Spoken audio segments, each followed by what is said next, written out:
Hello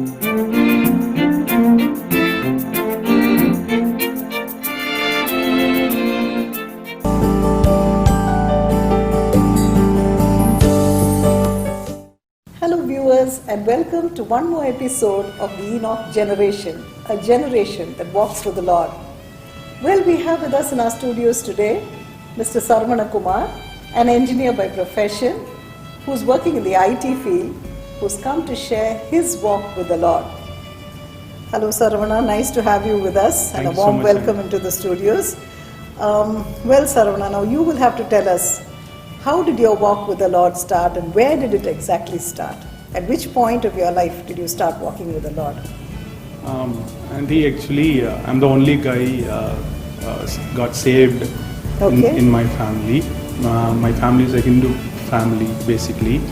And when I was studying 12th grade, I came to know about the Lord through one of my friend Joshua James Robert. And that's how my whole journey with God started. I accepted Jesus Christ as my Savior, and from then the whole new life began. In my journey. So till the 12th standard, you had no idea about who Jesus was? No. I studied in a Christian school. Okay. Here and there I used to see the Bible verses sticked upon the walls and boards. Okay. But I had not had any interest to know, and of course I didn't get any opportunity to know about the Lord. So you didn't have a relationship with Him till you were in the 12th standard? Yeah. What actually made you turn towards Jesus?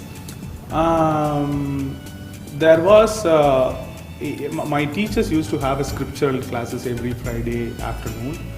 But what happened during my 12th, when I was studying 12th standard, and that was around December 2002, I believe, December 2002.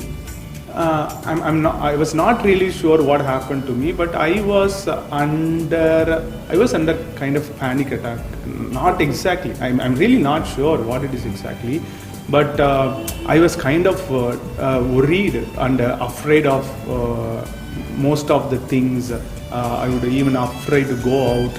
Was it because of some incident that happened, or was it just generally you had some fear that was gripping you? Yeah, generally it was fear that is gripping me. I do not remember any particular incidents that led me there.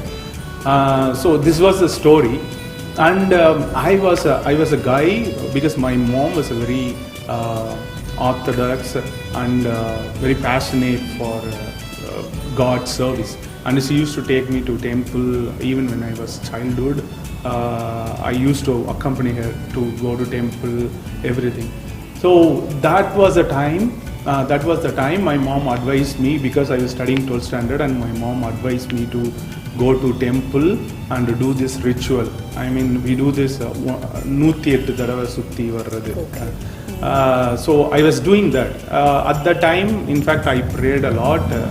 Asking the Hindu gods that I'm not really sure what is bothering me, but something I'm disturbed inside that has to be dealt.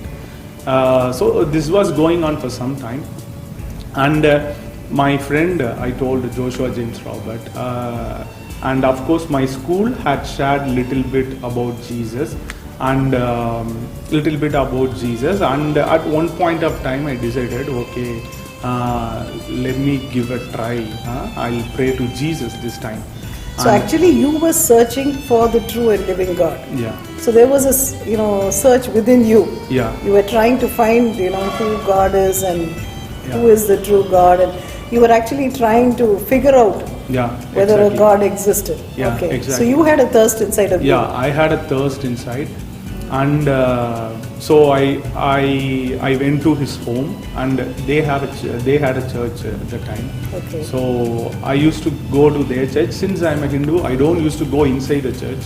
What I'll do, every Sunday I used to visit their home, and I'll sit on their staircase, because I did not know anything about the Christian rituals, sermons, anything.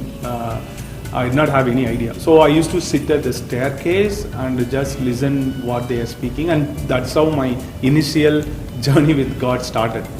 At one point of time, I decided because I've been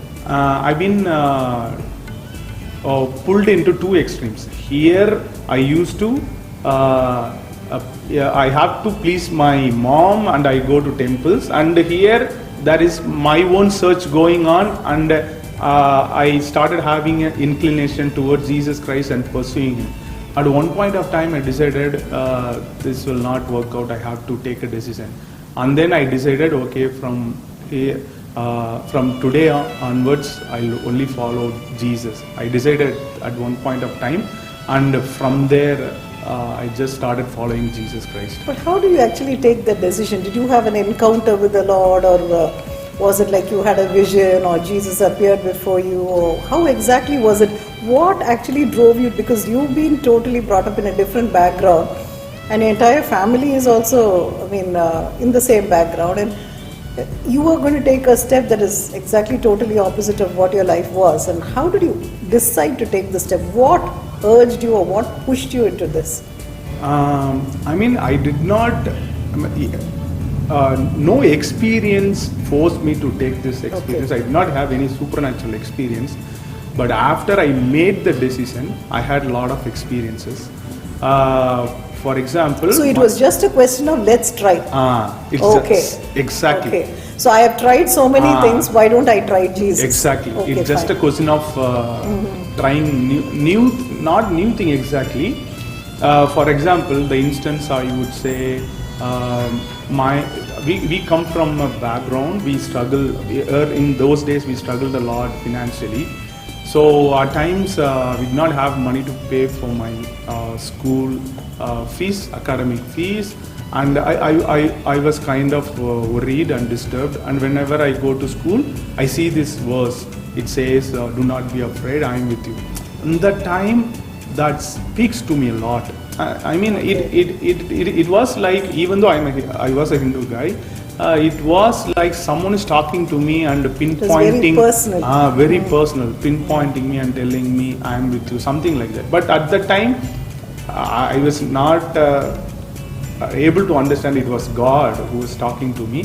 But these were a point of reference.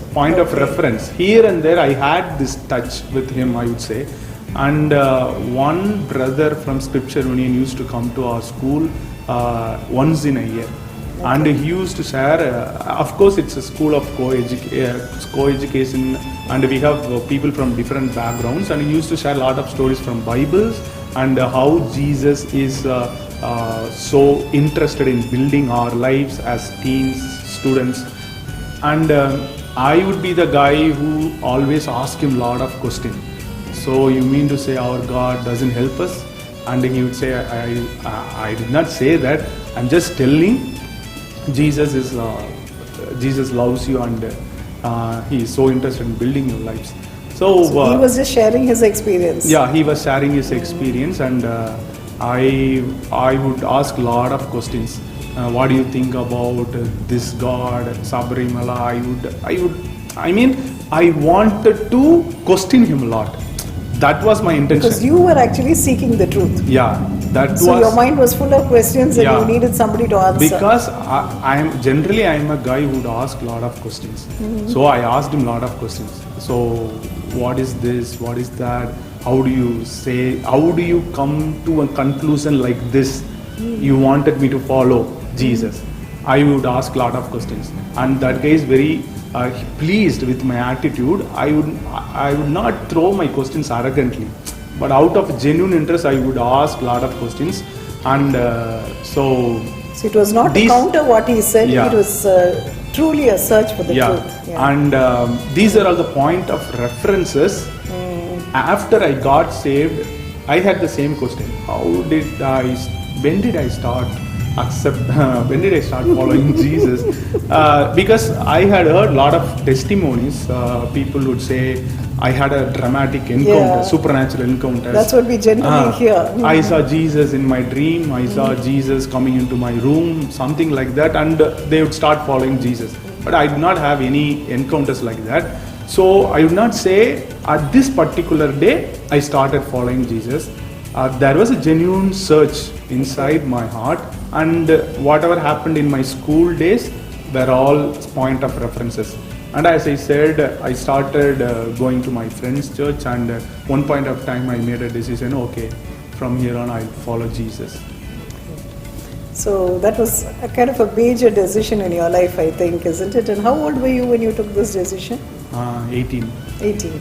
Fine. So you were in an age where you could take your own decisions. Yeah. But this decision that you took would have impacted your immediate family. So how did they react when you told them that I have decided to follow Jesus? Of course, they could not take it. They could not take it. What happened? My mom had a dollar. I mean, that's something we used to wear in our neck. Okay. In Hindu thing. She brought me that from a temple, and she told, okay, Ra, I brought this for you. You wear it. And I refused it. No, ma, I won't wear it. She was kind of surprised, because I told you I was a guy. I mean, I have a sister. She don't go to temple, and she doesn't have that interest. But I am the one who accompany my mom every time for the temple, and I mean, she banks her whole trust on me that I would take up her role. Okay. I mean, in the true service for God. So she was surprised, and I told her no. And one day she pushed me to the corner and asked, why you have to tell me why you are not ready to wear this? And I told her I decided to follow Jesus, and I'm going to church. And she went wild, and she was like, you didn't tell us, and yeah, things happen like that. And we are a joint family. So the news was given to my immediate grandfather, uncles, everyone's home, and they all came, and my uncle beat me. Oh my God. My uncle beat me, and my mom went to my friend's home, and in fact she scolded them, you cheated, or you influenced my son to take this decision. Of course, I would not blame her, because any mom would have done that. Yeah, would have done that. In her situation, yeah. Right. And because in our country, it's a very cultural thing, right? Yeah. It's not a heart transformation. In our culture, it is seen as a religious transformation. Mm-hmm. So she could not take that, and she went and fought with them. And my dad was little okay. Okay in the sense he was not actually okay, but comparatively he was very calm, and he didn't at least maybe he would have felt okay, let him just give a try, and yeah. then we'll see how things shape up. He didn't say anything, so things were going like, and they locked me inside home for 2 days. They didn't allow me to go anywhere. And that was the time I got a seat in an engineering college, which is 270 kilometers away from my native Madurai. This was near Trichy, a town nearby. So these are all happening during the transition period. So they were all like, okay, anyhow this guy is going to go to college, and he would stay there in hostel. Probably he would forget everything, because he would not get chance to meet up here, go to church, etc. Anyhow, we are going to put him in hostel. So they locked me up for 2-3 days. Till the day you had to leave to the hostel, is it? And I have to leave to my college in 2-3 weeks time. So of course they have to let me out, because I had to buy a lot of stuffs. And I came out, in fact, but my love for God, passion for God, I went to my friend's home, and they only told me, oh, mom came here and she fought with me, and things happened like that. After they told me only, I came to know about that. So I was really disturbed, but at a very young age I did not know what to do, how to react. We were not matured, and doesn't know how to handle, because from here I can tell this is a heart transformation. And if you ask me to sit and talk with my mom, I can talk and explain. But at the time, I was very young, doesn't know. Only thing I know is I have to stick to this decision I made. That's it. That's the only thing from my side I had. Other than that, rest I left everything to God's hand. So, in spite of all the opposition that you had, you were willing to stick on to the decision that you took because you felt inside of you that this was the right decision, is it? Yes, Auntie. I could refer one particular incident. What happened? So I started coming to church, and of course, as I told initially, I would just sit at their staircase and listen to the sermon. And I often wander at their rituals, communion. They used to take communion, and once I went and asked them, "Shall I also take this?" And they told, "No, you have to take baptism, only then you can have communion." Because I genuinely wanted to go after and learn things, do things. And what happened, one day I was sitting in his home, and his mom, auntie, was also there, and she was asking, "Sarana, shall we pray for some time?" I said, "Okay, auntie, we'll pray for some time." And then we both prayed. While praying, she said, "You just focus on praising God. Don't just think about anything else." And while the prayer was going on, suddenly I started speaking in tongues, and that was my first experience. And after we finished the prayer, I felt like I was floating in an air. I mean, I was completely relieved. I mean, as if a big stone was removed from my heart. I mean, I could feel I was floating in the air, and I could sense some sort of connection is between my heart and heaven. I could not explain that, but my conscience knows, my heart knows something is there. In fact, to my surprise, that day after it happened, my mom actually that day asked me to go to temple. So, but I went there and I finished the prayer and I started speaking in tongues, and I went home back, and she stopped me right at the door itself, and she asked, "Where did you go?" I said, "I went to temple and went to my friend's home." She said, "No, tell me the truth." I said, "Yes, mom, believe me, I just went to my friend's home and came back." She asked me, "Okay, you went to temple, right? Show me that Tirunnu Kungumam. Where is it?" Oh, before going there itself, I packed everything, so I showed her. This is, and she asked me, "No, I see a difference in your face. Your face is glowing. That's why I'm asking, where did you go?" So that time I understood. That time, these are all the not I would say motivational factor, an inviting factor to explore His kingdom even more. So what had happened in your journey was like you were seeking the truth, and ultimately you knew this was the truth, and you wanted to pursue the truth. So viewers, we see here that Saravana, who came from a totally different background, just seeking the truth, he began his walk with the Lord. So the moment we begin to seek the truth, definitely you and I can be that same Enoch generation, because the Word of God says, "Seek and you will find." So when we seek Him, we will find Him, and we will be able to walk with Him, have a wonderful walk with Him. I hope you enjoyed what he spoke. We will continue in the next episode. Till then, God bless.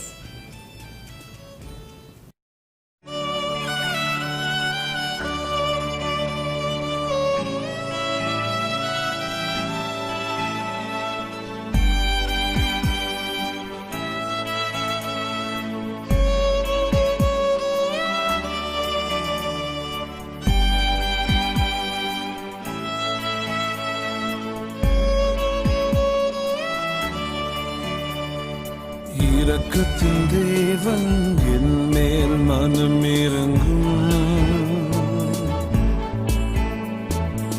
இரக்கத்தின் தேவன் என் மேல் மனம் இறங்கும்.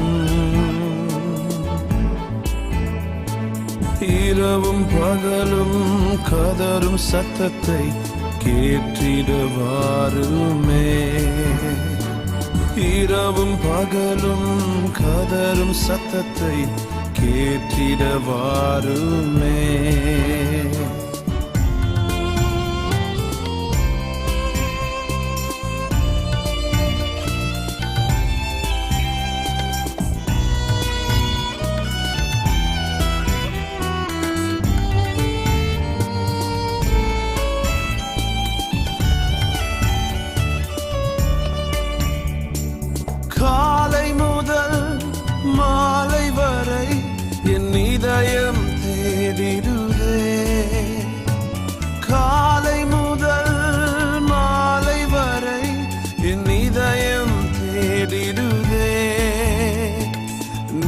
நேசரின் முகத்தை பார்க்கும்படியாய் என் உள்ளம் வாஞ்சிக்குதே.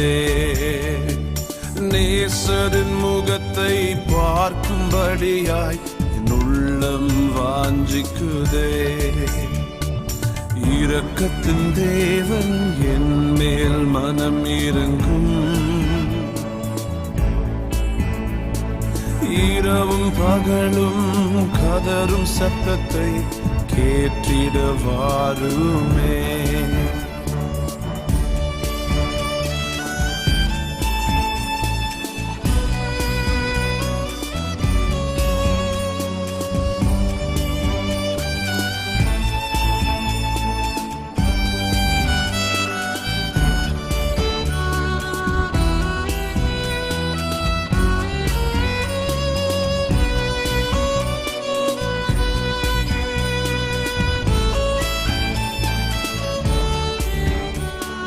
சோர்வுகளின் மத்தியிலும் இன்பத்தின் நாட்களிலும், சோர்வுகளின் மத்தியிலும் இன்பத்தின் நாட்களிலும் நேசரின் சத்தத்தை கேட்கும்படியாய் என் செவிகள் திறந்திடுதே.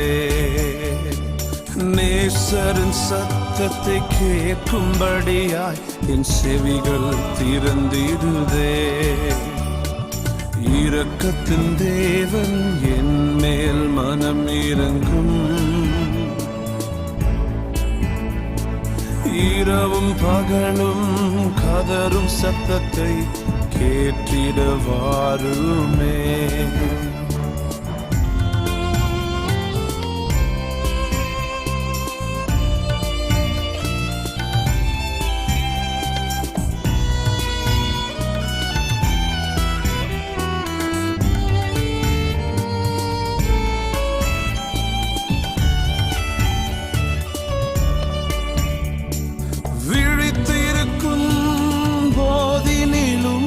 கண்ணுறங்கும் வேளையிலும், விழித்திருக்கும் போதினிலும் கண்ணுறங்கும் வேளையிலும் நேசரின் மார்பில் சாயும்படியாய் என் இதயம் ஏங்கிடுதே.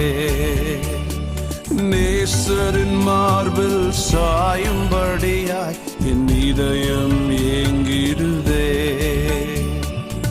இரக்கத்தின் தேவன் என் மேல் மனம் இறங்கும். இரக்கத்தின் தேவன் என் மேல் மனம் இறங்கும். இரவும் பகலும் கதரும் சத்தத்தை கேட்டிட வாருமே. இரவும் பகலும் கதரும் சத்தத்தை கேட்டிட வாருமே.